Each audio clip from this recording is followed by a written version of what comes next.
Will you pray with me, friends? Holy One, may our lights shine with your love and grace in all your names. Amen. Amen. So these readings feel a little bit ironic at this time of year, in the depths of winter, so to speak, that we should be light, that light brings healing, that light is like a city on a hill, safety and prosperity.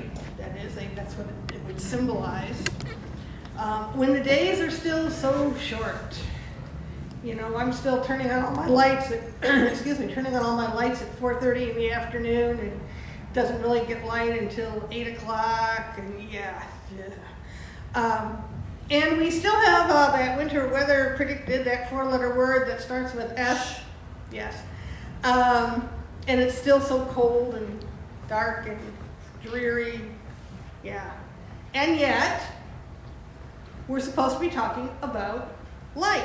We're supposed to be spreading light and hope and grace. Light. How to find light when we're in the midst of shadow. Sometimes that's really, really hard. And sometimes this reading and others like it, I almost find them annoying, because sometimes it feels like the assumption is that we, the listeners, are all happy and healthy and well-employed, comfortable bank accounts, happy families, no issues, right? And so it's easy for us to spread that light. After all, we have everything we need, so we can just give some away. What do we have to discourage us, right? If everything's going the way that it's supposed to be for us. But the reality is that life is not like that for most of us, is it? All of us have griefs. Some the world knows about, and others it doesn't. Some happened just last week, or maybe even just this morning. Some are from our childhood, or our parents' childhood even. And so we're called to be light, even when we don't really feel very much like light. Even when we feel very down and discouraged and dim. But what does it mean to be light? What is light? Well, light is hope. Sunshine on a dark winter's day, when truth is told.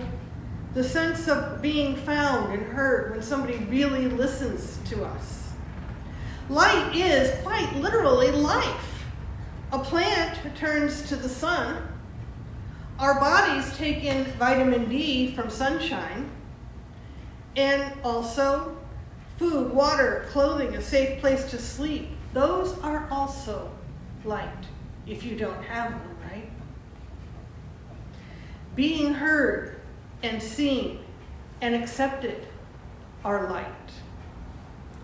Now, this may sound sort of Pollyanna-ish, but I have found it to be true that when I stop soaking in my own worries and griefs and set that aside and reach out to others, there is light.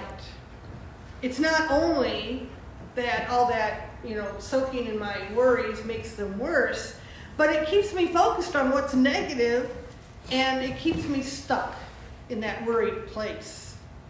But being a help, however minor, to others brings light not only to them but to me, because it reminds me that there is light out there. Simple presence is light. And sometimes that's all that's needed.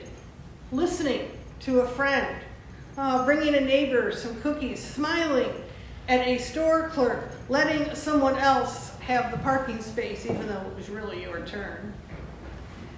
They seem like small things, but they may be huge for that other person. The acknowledgement of someone else as a human being, that goes a long way for someone grieving, for someone lonely, for someone hurried and with too much to do and too little time and too little money to do it all. That's how we can be light. Now, Isaiah tells us how in some detail: feed people who are hungry, shelter people who are homeless, fight oppression, and so on. It's much like the Great Commandment when Jesus talks about the sheep and the goats, and it says that the ones who fed the hungry and clothed the naked and visit the sick and in prison, they did that to him. Yeah. We're doing those things to him and for him and in his name. So there's that parallel between Isaiah and what Jesus commands. But Jesus expands on it even more. He adds another metaphor, telling his followers to be not just light, but salt. Salt. After all, salt, we are salt, Jesus says. Salt brings out the flavor of food. If it's carefully used, you don't want to overdo it, but if you use just enough. It also preserves the food. But it has to be used. If it just sits in a jar or if it's tossed to the ground, it's useless, right? Our saltiness is our light. And that's true even of our current use of salty. You know, when we talk about someone being salty, if she was pretty salty, well, when it means annoyed or confrontational or, sort of. Sometimes that's needed, right? The obvious examples are in social justice movements, but it's true in our relationships too. And I want you to think about that as we come up to Valentine's Day. Sometimes we have to stand up and speak out. Speak our truth. Whether it's in society, as I said, or with our partner, or at work, or in our family, or friends. We don't want to be doormats. Nice as it is to get along with others and to help them, we have to speak our truth. Because that is the basis of all good and true relationships, is truth. We have to ask for what we need and want. Nobody is a mind reader, right? The other person doesn't know what we're looking for unless we ask, or unless we tell them. And then they can respond. It's not being rude to say what we need, it's being salty. Salt is indeed actually required for many forms of life. Wild animals like deer are known to find places where the salt is on the surface of the ground and lick it up. It's called a salt lick. And there are actually place names in the U.S. that have lick in the name, bone lick and so on. That's what that came from, is that there was a salt lick there.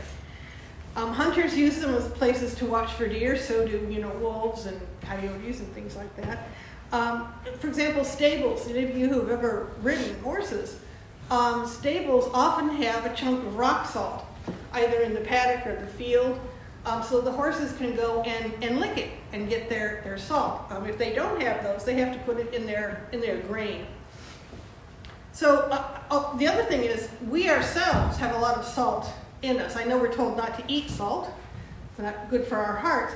But a high proportion of our blood is salt. It's about the same proportion as seawater. There's a lot of salt in us, folks. Salt isn't just nice to have. It's required for life. So think about this. How can we be salt? Who needs our salt, our flavor, our courage? Isaiah's list is a start, good place to start. And here's the reverse of that. Do we need our own salt? Do we need to be salty for ourselves? Who needs our light? And where do we find light? Think about those things. We give and we can receive. And we do both at various times in our lives, and sometimes at the same time. When we give, we receive, right? Receive it. Give it. Be salty. And hear others when they're salty. Be light. Receive light from others. Speak up, speak out, be light and salt for those around you. Today and always, in all God's names. Amen. Amen.